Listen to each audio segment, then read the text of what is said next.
সৰল মনৰ মানুহবোৰেই সাধাৰণতে প্ৰতাৰণাৰ শিকাৰ হয়, কাৰণ তেওঁলোকে ভুল মানুহৰ ওপৰত বেছি বিশ্বাস কৰে। পৃথিৱীত কোনেও আপোনাৰ মূল্যৰ কথা নাভাবে, সকলোৱে আপোনাৰ পৰা কিবা নহয় কিবা এটা পোৱাৰ আশা কৰে। প্ৰেমিকৰ কাষত থাকি তেওঁ কেৰিয়াৰ গঢ়াত সহায় কৰা ছোৱালী বহুত কম দেখা যায়, আঙুলিত গণিব পৰা যায়। বহুত কম ছোৱালীহে শেষ পৰ্যন্ত প্ৰিয়জনৰ বাবে যুদ্ধ কৰি যায়। এই পৃথিৱীত ভালকৈ থকাৰ এটাই উপায়, জীৱনত আনৰ পৰা একো আশা নকৰিব। বিয়াত সদায় দৰা পিছত যায় আৰু বৰযাত্ৰী আগত যায়, আৰু যেতিয়া মাংগলিক অনুষ্ঠান হয় আৰতি আগত যায় আৰু বাকী লোক পিছত থাকে। কোৱাৰ অৰ্থ এইটো যে যেতিয়া আমি সুখত থাকোঁ সকলো মানুহ আমাৰ আগে আগে যায়, আৰু যেতিয়া আমি দুখত পৰোঁ তেতিয়া সকলো মানুহ পিছ পৰি থাকে। নমস্কাৰ বন্ধুসকল, পুনৰ সুন্দৰ এটা ভিডিঅ'ৰ সৈতে আপোনালোকৰ লগত মিলিত হ'বলৈ ওলাইছোঁ। আশা কৰোঁ আপোনালোকে ভিডিঅ'টো প্ৰথমৰ পৰা শেষলৈকে চাব, তেতিয়াহে কিবা এটা ভালকৈ শিকিব পাৰিব। আহক এতিয়া ভিডিঅ'টো মাজলৈ আগুৱাই যাওঁ। মোবাইল এটা হেৰালে আমি যিমান বিচাৰোঁ সিমানখিনি যদি নেতা এজন নিৰ্বাচন কৰাৰ সময়ত কৰিলোহেঁতেন, তেতিয়াহ'লে আমাৰ দেশখন আজি ক'ৰবাত থাকিলহেঁতেন। দুখীয়াসকল এই কাৰণেই দুখীয়া যে তেওঁলোকে ধনী দেখাবলৈ সকলো টকা খৰচ কৰে। বিল গেটছে কেতিয়াও নকয় তেওঁ ধনী বুলি, কাৰণ তেওঁ ধনী হয় আৰু সকলোৱে জানে। কিন্তু এনেকুৱা কিছুমান ব্যক্তি আছে যিয়ে ধনী দেখাবলৈ নিজৰ বস্তুবোৰ বাৰে বাৰে আনক হিচাপ কৰিবলৈ কয়। এজন মানুহ আপোনাৰ যিমানেই আপোন নহওক কিয়, সেই মানুহজন তেতিয়ালৈকেহে আপোন যেতিয়ালৈকে আপুনি তেওঁতকৈ আগুৱাই নাযায়। ব্লাড বেংকত কোনো নুসুধে এই তেজখিনি হিন্দুৰ নে মুছলিমৰ নে আন ধৰ্মৰ মানুহৰ। তেতিয়া এনেকুৱা লাগে যেন পৃথিৱীৰ সকলো মানৱতা তাতেই লুকাই আছে।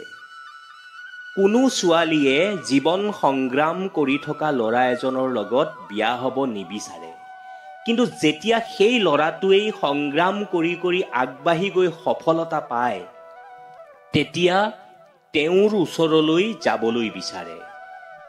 যেতিয়ালৈকে এজন ল'ৰাই দেউতাক নহয় তেতিয়ালৈকে নিজৰ দেউতাকে লোৱা যিকোনো সিদ্ধান্ত ভুলেই দেখে।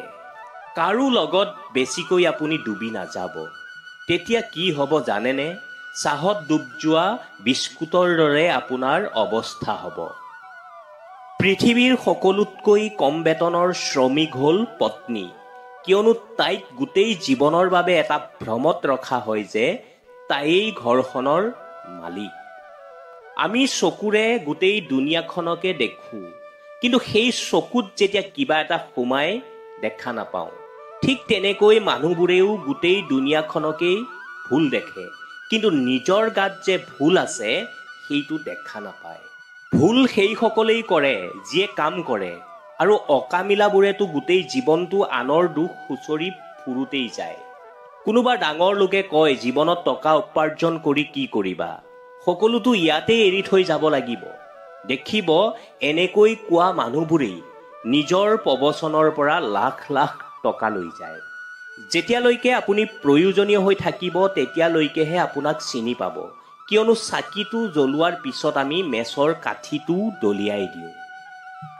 ভাগ্যক কেতিয়াও বিশ্বাস নকৰিবা, বিশ্বাস কৰিবা শক্তিক। তুমি নিজকে প্ৰথমে ভালকৈ চলিবলৈ শিকা, তেতিয়াহে আনক চলাব পাৰিবা। লোকৰ কথা মন দি শুনিবা, ভাল কিতাপ মন দি পঢ়িবা, আৰু অসাৰুৱা কথাভাগ বাদ দি সাৰুৱা কথা জুকিয়াই মনত থবা। মানুহৰ অহংকাৰে কেতিয়াও সত্যক গ্ৰহণ কৰিবলৈ নিদিয়ে, সেইবাবে অহংকাৰ আমি সকলোৱে ত্যাগ কৰা উচিত।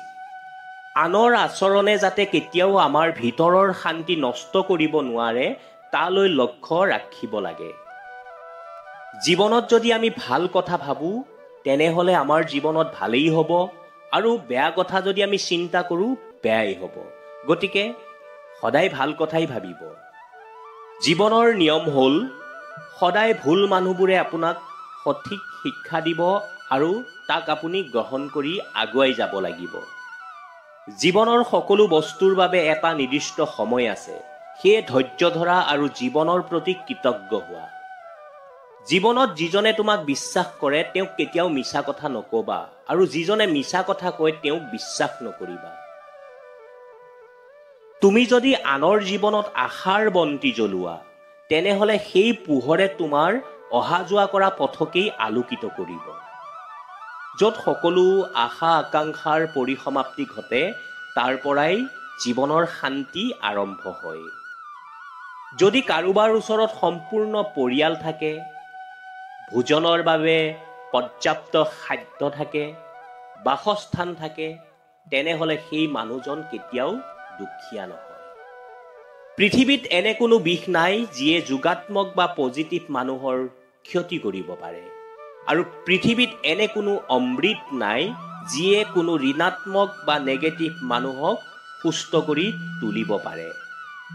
জীৱনত পোৱা কষ্টবোৰেই হ'ল আমাৰ বাবে শ্ৰেষ্ঠ উপহাৰ, যিবোৰৰ পৰা আমি শিকিব পাৰোঁ।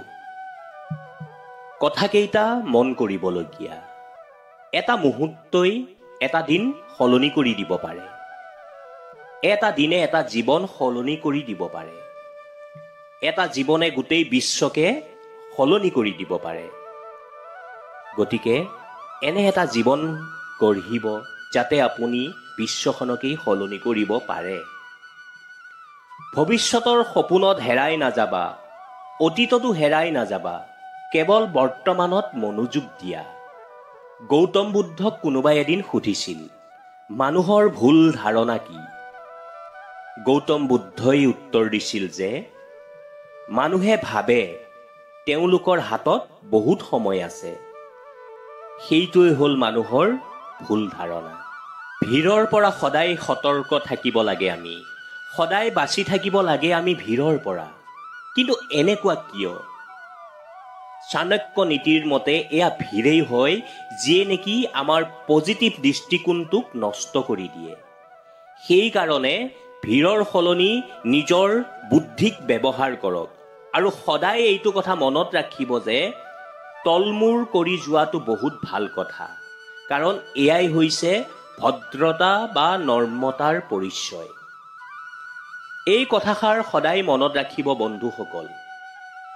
যদি আপুনি নিজৰ আত্মসন্মানক হেৰুৱাই আনৰ ওচৰত তলমূৰ কৰিব লগা হয়, তেন্তে সেয়া নিজক হেৰুৱাৰ সমান হয়।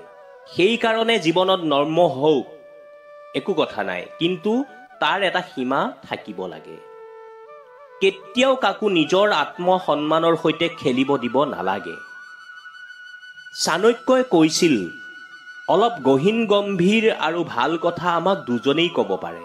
এজন হৈছে সেইজন যাৰ বয়স বেছি, যাৰ নেকি জীৱনটোৰ বিষয়ে বহুত বেছি অভিজ্ঞতা আছে, আৰু আনজন হৈছে সেইজন যিজনে নেকি জীৱনত বহুত বেছি ধাক্কা খাইছে আনৰ পৰা।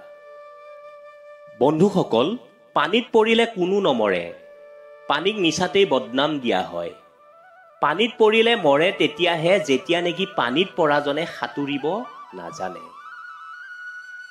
এটা মন কৰিবলগীয়া কথা, আমাৰ জীৱনটো তেতিয়াই কঠিন হৈ পৰে যেতিয়া নেকি আমি নিজক বদলোৱাৰ সলনি চাৰিওফালৰ পৰিস্থিতিবোৰক বদলাবলৈ চেষ্টা কৰোঁ। ভগৱানে আমাক সকলোকে একেখিনি মাটিৰেই বনাইছে, মাথো পাৰ্থক্য ইমানেই যে কোনোবা বাহিৰে ধুনীয়া আৰু কোনোবা ভিতৰি ধুনীয়া। সেইকাৰণে কোৱা হয় যে সুন্দৰতাৰ পৰিচয় চোৱাজনৰ দৃষ্টিৰ ওপৰত নিৰ্ভৰ কৰে। ঠিক একেদৰে কোনোবাৰ ব্যক্তিৰ পৰিচয় তেওঁ অনুভৱৰ দ্বাৰা হয়।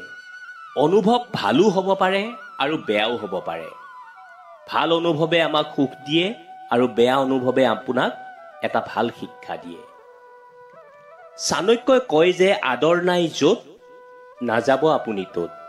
বন্ধুসকল, য'ত আপোনাৰ বাবে অলপো আদৰ নাই, অলপো সন্মান নাই, তাত আপুনি নিজৰ আত্মসন্মানক হেৰুৱাবলৈ কেতিয়াও নাযাব। যিজনে নুশুনে তেওঁক নুবুজাব, যিটো হজম নহয় সেইটো নাখাব, যিজনে সত্যটো ক'লে বেয়া পায় তেওঁক কেতিয়াও মনাবলৈ নাযাব। যদিহে আপুনি কিবা শিকিবলৈ ইচ্ছা কৰে বা ঘৰৰ বাহিৰত কিবা শিকিবলৈ যায়, তেন্তে নিজৰ খংটোক সদায় ঘৰতে এৰি থৈ যাব। কিয়নো এটা কথা সদায় মনত ৰাখিব, আপুনি যে কাৰোবাক খং দেখুৱাবলৈ কেৱল কিছু মুহূৰ্তহে লাগে, কিন্তু সেই খঙৰ বাবে হোৱা লোকচান আপুনি গোটেই জীৱনত ভুগিব লগা হয়। বন্ধুসকল, খঙত কোৱা এটা কঠোৰ শব্দও ইমানেই বিষাক্ত হ'ব পাৰে যে আপুনি কোৱা হাজাৰটা ভাল কথাকো ই নিমিষতে ধ্বংস কৰি দিব পাৰে। সেয়ে খঙক লাহে লাহে হজম কৰিবলৈ যত্ন কৰিব। জীৱনত সফলতা আপোনাৰ পৰিস্থিতি দেখি নাহে, আপোনাৰ কঠোৰ পৰিশ্ৰম দেখিহে আহিব।